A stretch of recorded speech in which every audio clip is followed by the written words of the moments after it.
یو واده شوې نجلۍ خپلې مور ته وویل زه د خپل مېړه نه ډېره تنګه یم نور یې نشم زغملی. مور یې ورته وویل لورې زه به درته زهر درکړم هغه به په خوړو کې ور واچوي خو کوشش کوه چې تر هغه وخته ورسره په مینه او نرمۍ چلند وکړي تر څو شک در باندې ونه کړي.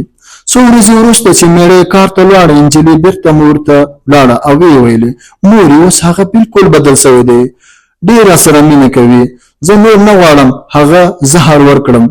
مور یې په خندا ورته وویل لورې هغه زهر نه و هغه خو ستا صبر مینه او ښه اخلاق و چې ستا مېړه یې بدل کړ.